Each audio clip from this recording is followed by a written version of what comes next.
இன்றைக்கி கூட ஏடிஎம்காவில் எத்தனையோ பிரிவு ஆகிப்போச்சு. இப்போ சேர்றாங்க. ஆனால் எல்லாம் ஒன்றா சேர்ந்தா கூட தமிழ்நாட்டுக்கு இப்போ தேவை தமிழ்நாட்டு மக்கள் ஒற்றுமையாக இருக்கணும். இது இடையில் வந்து போகிறது பிஜேபி. ஏற்கனவே நமக்கெல்லாம் பாதி அடிச்சிட்டாங்க, இருக்கிறதே அடிச்சும் போயிடுவாங்க.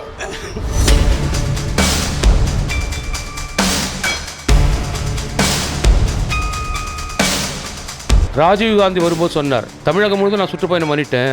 இவ்வளோ திரளான கூட்டங்கள், லட்சக்கணக்கான ஆயிரக்கணக்கான மக்கள், பெண்கள், விவசாய மக்கள், சாதாரண கூலி வேலை செய்கிறவங்க ஓடி வராங்க. விவசாய நெல் நிலைக்கிறேன், அதை விட்டு ஓடி வந்து பார்க்குறாங்க. அது எல்லாம் என்னை பார்க்க வந்திருக்கிறார்கள். இவைகள் எல்லாம் வாக்கா வருமானு எனக்கு தெரியாது. குறிப்பாக காங்கிரஸ் தான் இன்றைக்கி பலவீனமான இடத்துல இருந்தால் கூட காங்கிரஸ் கட்சி இருந்தால்தான் திராவிட முன்னேற்ற கழகமே ஆட்சிக்கு வரும் என்பதில் எனக்கு அசைக்க முடியாத நம்பிக்கை. காங்கிரஸ் கட்சி தனக்கு வந்தால் தான் ஆட்சி அமைக்க முடியும்னு விஜய் நம்புகிறார். அவ்வளவுதான்.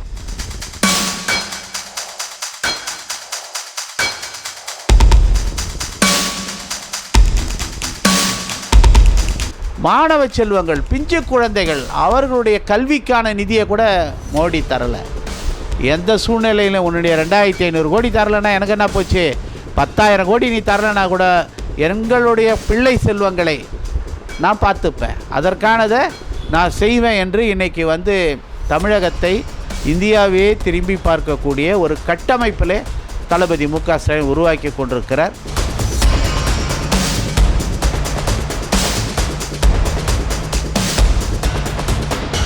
இளைஞர்கள் வந்து இளைஞர்களே ஈட்டி முனைகளே என்று அழைத்தார்கள்.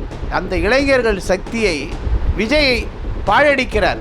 எதையும் சீர்தூக்கி பார்க்கக்கூடிய அறிவார்ந்த மக்கள் தமிழகத்து மக்கள், நிறைய படித்தவர்கள், வேலைக்கு போய் உலக அனுபவம் பெற்றவர்கள், யார் நன்மை செய்வாங்கன்றது தெரிந்தவர் கூட்டம் வரும். ஒரு நடிகர் என்றால் அதுவும் வந்து எல்லாருக்கும் பிடித்த ஒரு நடிகர், ஒரு இருக்கிறதுல நம்பர் 1 பொசிஷனில் இருக்கக்கூடிய ஒரு நடிகர், அவருடைய வர்றாங்கன்னா கண்டிப்பாக வரும். அதெல்லாம் ஓட்டாக மாறுமா அப்படின்னு பார்த்தா கண்டிப்பாக மாறாது.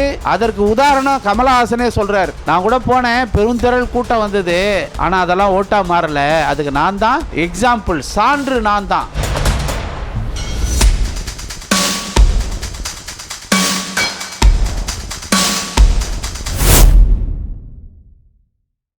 மக்கள் மத்தியில் நல்ல ஒரு ஆதரவு இருக்குது. ஆனால் அதே நேரத்தில் வந்து அவர் ஆட்சி அமைக்கக்கூடிய ஆதரவு இல்லை. அவர் ஒரு அரசியல்வாதியாக பார்க்குற கண்ணோட்டன்றது கம்மி. அவர் எந்த போராட்டத்திலையும் இன்னும் ஈடுபடலைங்க. புதுசாக கட்சி ஆரம்பிச்சிருக்கிறாரு, இப்போ தான் ஆரம்பிச்சிருக்காரு. இப்போ உடனே வந்து நம்ம ஆட்சியை பிடிக்கணும்னு நினைக்கிறாரு. அந்த மாதிரி வந்தவங்க வந்து எம்ஜிஆருக்கு அப்புறம் யாருமே கிடையாது. இப்போ லேட்டஸ்ட்டாக ஆந்திராவில் கூட இவர் பவன் கல்யாண் அவர் வந்து ஒரு இயக்கம் ஆரம்பித்து பல்வேறு போராட்டங்களை சந்திச்சு ஆனால் அவரால் வந்து எதுவும் ஜெயிக்க முடியல. ஆமாம், கடைசியில் பார்த்தா ஒரு கூட்டணி அமைச்சு தான் அவரால் ஜெயிக்க முடிஞ்சுது. ஆனால் விஜய்க்கு வந்ததோட கூட்டம் அதிகமாக வந்தது அவருக்கு. ஆந்திராவில் ஓட்டு கொஞ்சம் அதிகமாக வாங்கலாம், ஆனால் ஆட்சியை பிடிக்கிற அளவுக்கு இவங்களால் முடியாது. பார்த்தீங்களா இடையில என்னென்ன மாற்றம் ஆயிருக்குன்ட்டு. அவங்ககிட்ட இவர் நம்ம தினகரன் இன்னும் நோத்திட்டு இருந்தார். அவர் இருக்கிற இடத்துல நான் போகவே மாட்டேன், அவர் முதலமைச்சராக இருந்தால் நான் ஏற்றுக்கவே மாட்டேன்னாரு. அதே அவர் தான் இப்போ வந்து பங்காளி சண்டைன்னு மாற்றிக்கிட்டேன். அரசியலில் எதுவும் நடக்கலாம்.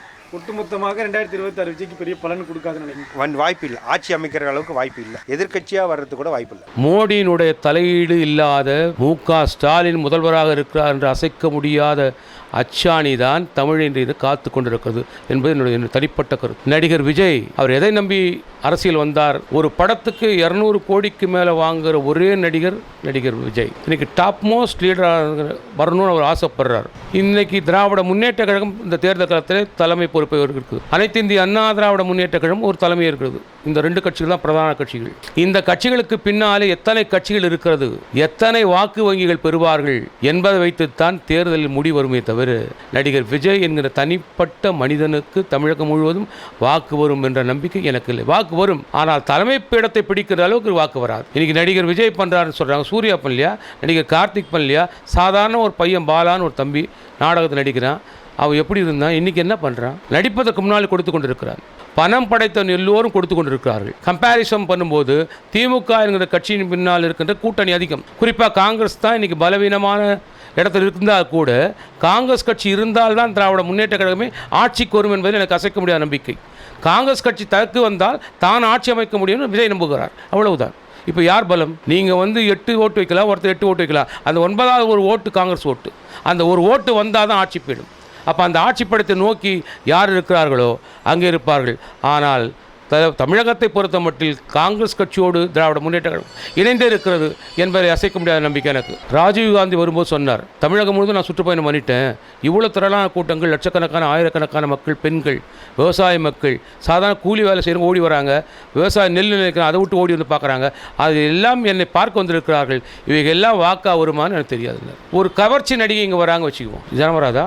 இப்போ கலைஞர் அண்ணாதுரை பேசும்போது, கலைஞர் பேசும்போது கூட எம்ஜிஆர் நடுவில் வந்துட்டாருன்னா வரவானான்னு தடுத்துருவாங்க. ஏன்னா அவருடைய மோகம் அவ்வளோ பெருசு இருந்து, அவர் வரும்போது ஆரவாரம் அதிகமாக இருக்கும். ஆகையினால பேசுகின்ற போது நடுவிலே வரக்கூடாது என்ற தடை அவருக்கு இருந்தது. அப்போ கவர்ச்சியாக நடிகர் விஜய், அவர் ஆடுற ஆட்டம் அதிகமாக இருக்கும், டயலாக்ஸ் நல்லாயிருக்கும், படம் நல்லாயிருக்கும், எல்லாமே விஜய் ஃபேன்ஸ் தான், அது சந்தேகமே கிடையாது. அவன் ஆட்சி பீடத்தில் வருவதற்கு சில அந்தஸ்துகள் வரும், எல்லாம் இருக்கலாம். ஆனால் அடிப்படையிலே வாக்குகளை பெறுகிற கூட்டணி கட்சிகளை அவர் ஆதரித்தால் அவர் போட்டி நல்லாயிருக்கும். சீமான் கூட தான் எக்கச்சக்கமாக இன்றைக்கி வச்சார், பேசினார். இன்றைக்கி அவர் பேசினால் கூட்டம் நிற்குது, எதிர்கட்சிக்காரர்கள், மாற்றுக் கட்சியினர் எல்லாம் கேட்குறாங்க, நல்லா இருக்கிறாங்க, அதோடு போயிடுறாங்க. தலைவர் ராகுல் காந்தி போகிறார், பயங்கர ஜனம். பிரியங்கா காந்தி போகிறாங்க, அதை விட ஜனம்.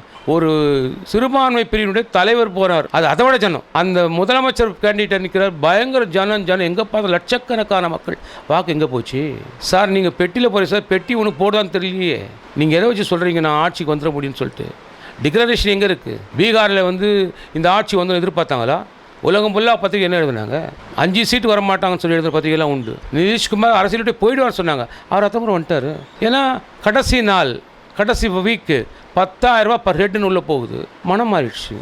22 செகண்ட் ஒரு மனிதனுடைய மனம் மாறும். எனவே கடைசி காலத்தில் எது பேசுன்னு சொன்னால் பணம் தான் பேசும். அந்த பணத்தை மக்களுக்கு செலுத்தக்கூடிய ஆற்றல், பணம், செல்வாக்கு, சொந்த பணத்தை கொண்டு எந்த மனிதனும் தற்கொலை செய்து கொள்ள மாட்டான். அப்படி விஜயும் செல்ல மாட்டார். ஸோ எந்த ஒரு அடிப்படையில் கட்சி ஆரம்பித்தார்னா, திராவிட முன்னேற்ற கழகம் தன்னுடைய படத்துக்கு தடையாக இருக்குதுன்னு அவர் நினச்சார். தன்னுடைய படங்களை டக்குன்னு போட்டு எடுத்துடணும், அவருடைய கிரேடை குறைக்கணும், அவருடைய மார்க்கெட்டை வேல்யூவை கம்மி பண்ணணும்னு உதயநிதி ஸ்டாலின் நினச்சார். அவர் நினச்சார், அதனால தான் அவர் வெளியே வந்தார். ஏன்னா அம்பேத்கர் தாழ்த்தப்பட்ட சமுதாயத்துக்குன்னு பிறந்த பிதா மகன். அவர் தேர்தலில் போட்டிடுறார். தாழ்த்தப்பட்ட மக்கள் தான் போட்டி போட்டாங்க, அவர் தான் ஓட்டு போட்டாங்க, அவர் தோத்துட்டார். பிதா மகனே தோக்குறார். மோடி இந்தியாவில் தான் இருக்கார் நினைப்பே அவருக்கு இல்லையே. பிகாஸ் இஸ் ரவுண்டிங் அதர் ஸ்டேட்ஸில், கண்ட்ரிஸ். யாருடைய பணம்? மக்களுடைய பணம். தமிழகத்திலே தமிழன் படிக்கின்ற புத்தகத்துக்கு வர வேண்டிய பணம், நியாயமான பணம், நம்மளுடைய ஜிஎஸ்டி.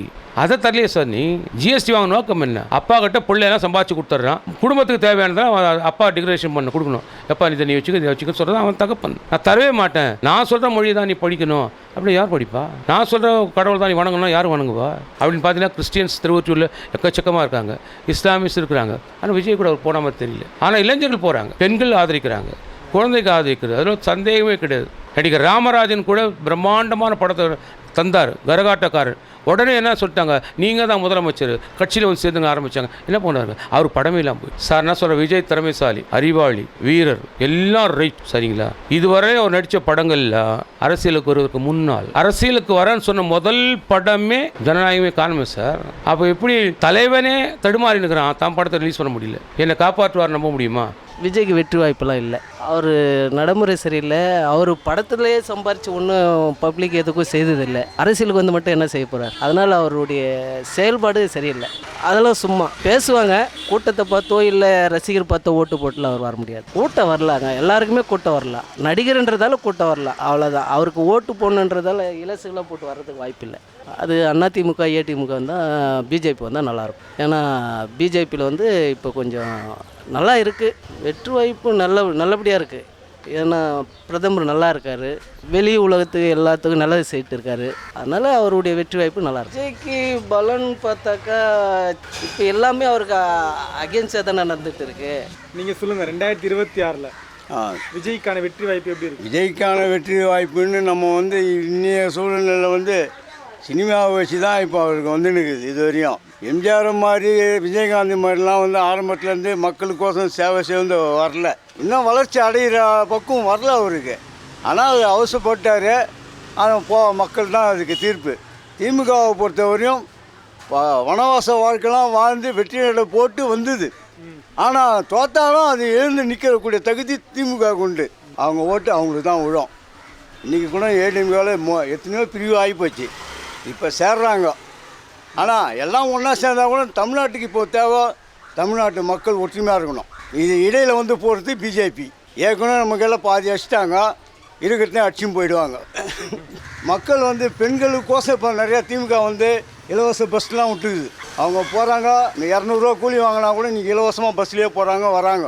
அது பெண்கள் தான் தீர்மானிக்கணும். அது வந்து நம்ம கையில் கிடையாது, மக்கள் சிந்திக்கணும். நடிகர் விஜய் அவருடைய கட்சி என்னவாகும், அதற்கு என்ன ப்ளஸ் என்ன மைனஸ் என்ன அப்படின்னா, முதல் விஷயம் இளைஞர்கள் நிறைய பேர், இளைஞர்கள் குழந்தைகள் இவங்களெல்லாம் விரும்பக்கூடிய ஒரு நடிகராக அவர் திரைத்துறையில் அவர் இருக்கார், அது மறுக்க முடியாது.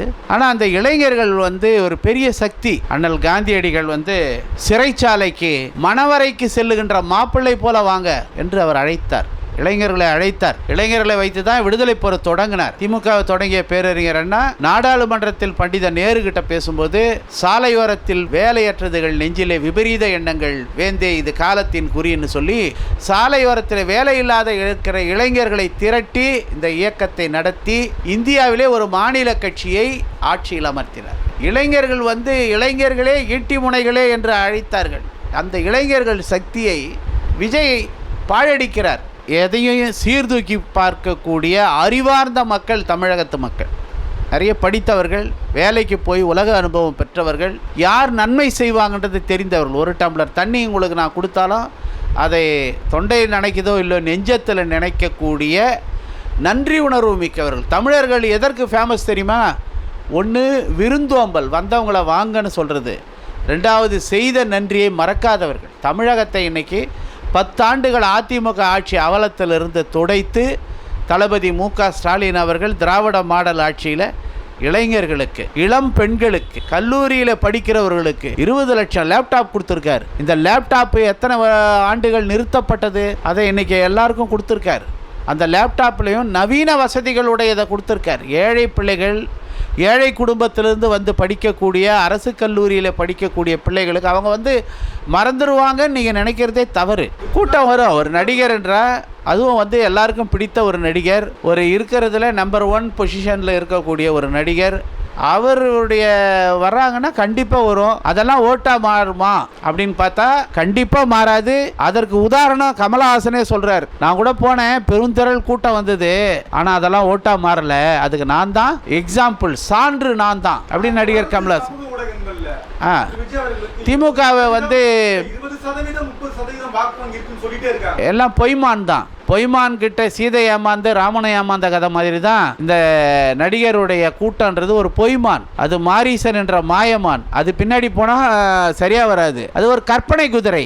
அந்த கற்பனை குதிரையில் ஏறி சவாரி பண்ண முடியாது, மனதளவில் சவாரி பண்ணலாம். திமுகவை விரும்பாத சில சூழ்ச்சிக்காரர்கள், திமுகவை பிடிக்காத அல்லது மாற்று சிந்தனை படைத்தவர்கள் திமுகவை வீழ்த்தி விடலாம் என்று இந்த சந்தர்ப்பத்தில் சில செய்யக்கூடிய சில பேச்சுகள், வேலைகள் தான் இது. இந்த சிறுபான்மை வாக்குகளை அவர் எடுக்க வச்சிடணும். ஏன்னா திமுகவுக்கு சிறுபான்மையினர் வாக்கு பெரிய பெல்ட்டு, அதை வந்து குறைக்கணும், அதை இவர் மூலமாக பண்ணணுன்ற முறையில் தந்திரமாக செயல்படுறாங்க. ஆனால் சிறுபான்மையினரின் பாதுகாவலர் யார் அப்படின்றது தமிழ் மக்களுக்கு தெரியும். இப்போ கூட திருப்பரங்குன்றத்தில் ஒரு பெரிய சூழ்ச்சி நடந்தது, பிரச்சனை நடந்தது. அந்த நேரத்தில் ஒற்றை குரலாய் அந்த ஒரு ஆளை வச்சாவது நீங்கள் விளக்கு ஏற்றுங்க. எப்படி சொல்கிறாரு சாமிநாதன்? இந்த ஒரு ஆளை மட்டுமாவது பொதுமக்களை அனுமதிச்சாதானே உங்களுக்கு சட்டம் ஒழுங்கு பிரச்சனை, இந்த ஒருத்தரை வச்சாவது அந்த விளக்கை ஏற்றுங்கன்றாரு. நான் கூட ஒரு ஆளை வச்சு ஒரு ஃபோட்டோ எடுத்து கோர்ட்டில் சப்மிட் பண்ணி, நீங்கள் விளக்கேற்றி 7 மணிக்குள்ளே எனக்கு ரிப்போர்ட் வரணும். இவர் நீ ஆச்சு, உன் ரிப்போர்ட் ஆச்சு, எங்களுக்கு ஏற்கனவே 2 நீதிபதி தீர்ப்பு இருக்குது என்று அசராத அசகாய சூரன் யாருன்னா தளபதி மு.க. ஸ்டாலின். அது தெரியாதா தமிழக மக்களுக்கு? தமிழக மக்கள் அவ்வளவு தெளிவில்லாதவர்களா? அதை போல் சீமான் ஒரு கட்டத்தில் எப்படி வாக்குகளை பெற்றாரோ அந்த மாதிரி அந்த ஒரு கணிசமான 10% அவருக்கு ஒரு வாக்கு கிடைக்கும் அப்படின்னு நினைக்கிறேன். அவங்களெல்லாம் முதல்ல ஓட் லிஸ்ட்டில் இருக்காங்களான்னே தெரில. அவரை நேசிக்கக்கூடிய அவருடைய ரசிகர்கள் முதல்ல வாக்காளராக இருக்காங்களான்னே தெரில. குழந்தைங்களாம் நேசிக்கிறாங்க, அவங்கள ஓட்டை போட போகிறாங்க. தலைவர் வந்து மக்களுக்கு யார் என்னவாவது சொல்லுங்கள், யார் என்ன வேணால் புறம் பேசுங்க, எனக்கு மக்கள் கொடுத்த கடமைகளில் எதை நான் விட்டு இருக்கேன். ஒரு மாணவன் பரீட்சை எழுதி 2.5 மணி நேரம் 3 மணி நேரம் பரீட்சை எழுதி அந்த பேப்பரை கொடுக்கறதுக்கு முன்னாடி ஒரு ரிவிஷன் பார்ப்பான் பாருங்கள். இது சரியா, இது தவறா, வேறு என்னென்ன விடுபட்டிருக்குதுன்னு பார்த்து தமிழக மக்களுக்கு அவர் கொடுத்த வாக்குறுதிகளை, அரசு ஊழியர்களுக்கு பெரும் குறையாக அந்த அவர்களுடைய கோரிக்கை இருந்தது. அந்த பழைய பென்ஷன் ஸ்கீம் அது அண்மையார் ஜெயலலிதா 2004 நிறுத்தப்பட்ட அந்த திட்டத்தை இன்னைக்கு தலைவர் கொண்டாந்துருக்காரு. ஒரு மகத்தான திட்டம். எப்படி பண்ணுறாருன்னா அதுக்குன்னு ஒரு கமிட்டி வைக்கிறாரு, அதனுடைய பரிந்துரைகளை ஏற்கிறாரு. மத்திய அரசனுடைய நிதி உதவி இல்லை என்றாலும் மாணவ செல்வங்கள், பிஞ்சு குழந்தைகள், அவர்களுடைய கல்விக்கான நிதியை கூட மோடி தரலை. எந்த சூழ்நிலையிலும் உன்னுடைய 2500 கோடி தரலைன்னா எனக்கு என்ன போச்சு, 10,000 கோடி நீ தரலைன்னா கூட எங்களுடைய பிள்ளை செல்வங்களை நான் பார்த்துப்பேன், அதற்கானதை நான் செய்வேன் என்று இன்றைக்கி தமிழகத்தை இந்தியாவே திரும்பி பார்க்கக்கூடிய ஒரு கட்டமைப்பில் தளபதி மு க ஸ்டாலின் உருவாக்கி கொண்டிருக்கிறார். கண்டிப்பாக விஜய் பாச்சா இங்கே பலிக்காது.